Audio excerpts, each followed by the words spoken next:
kind of struggle. It began with a record from the archives of colonial Massachusetts. Thomas Tarbell, the son of Thomas Tarbell and Elizabeth, his wife, born at Groton, 15 of September 1687. You're looking at the birth record for your 8th great grandfather. What's it like to see that? It's crazy. 1687. Do you ever think there was any piece of paper related to you still in existence from 1687? No, I can't even remember the 90s. Amy's 8th great grandfather, Thomas Tarbell, grew up in Groton, Massachusetts, when Massachusetts was a British colony and England and France were battling for control of North America. In Thomas's youth, Groton was raided several times by Native Americans, allied with the French.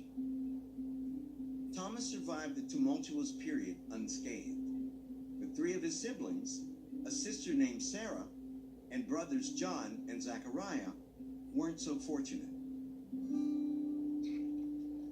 Now, Amy, this is an incredible document, and it comes from the Massachusetts State Archives. Can you read the heading at the top?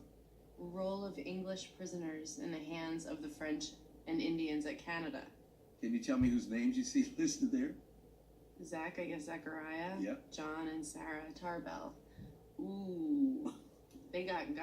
Your 8th great grandfather's sister and 2 brothers were captured by Native Americans and then taken as prisoners to Canada. Sarah was 14 years old at the time. Oh my God. John was 12 and Zachariah was only 7. Can you imagine? Oh. They took them to Canada? Canada at this time was entirely controlled by France and its Native American allies. Thomas's siblings had essentially been taken behind enemy lines during wartime. Their fates quickly diverged. Sarah was ransomed and would eventually end up at a convent in Montreal, while her brothers followed a very different path.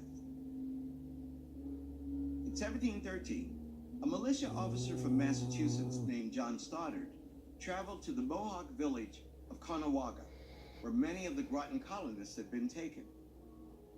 England and France were now at peace, and Stoddard had been ordered to retrieve English prisoners in Canada.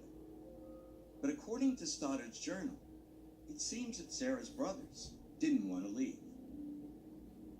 The chief speaker rose up and said that those taken by them were adopted into families and held not as prisoners, but as children, and it was not their custom to compel any to return, but should leave them to their own liberty. Isn't that amazing? That's crazy.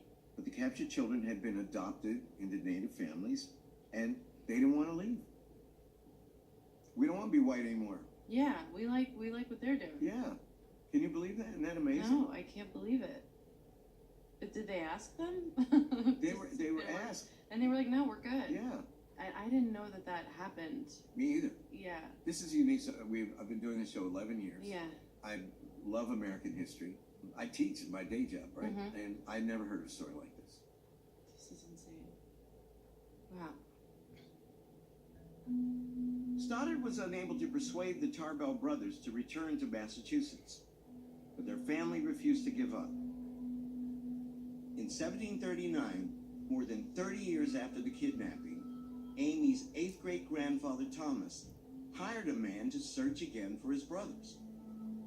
He located Zachariah and John, still living among the Mohawks, and once again, they were offered the chance to move back to their Massachusetts hometown. But in the end, they chose to remain in Canada. And by all indications, they seem to have prospered there.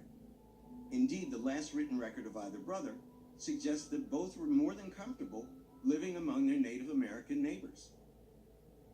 I saw at Albany 2 or 3 men in the year 1744 who came in with the Indians to trade and who had been taken at Groton.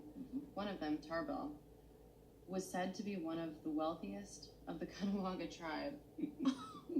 He made a visit in his Indian dress and with his Indian complexion, for by means of grease and paints, but little difference could be discerned to his relations at Groton, but had no inclination to remain there. guy. What? He goes, I'm cool, man. And I like that he He's doesn't have wearing black tan face. face. He got, tan face. Not frowned upon yet. Yeah. He goes, what you talking about, man? I'm with my people. Yeah. He goes, Groton? What? I am the man. What a story. It's crazy. Yeah. This is like, in a movie, you'd be like, come on. This would be the part of a movie you wouldn't believe. Wow. I'm speechless for the first time in my life.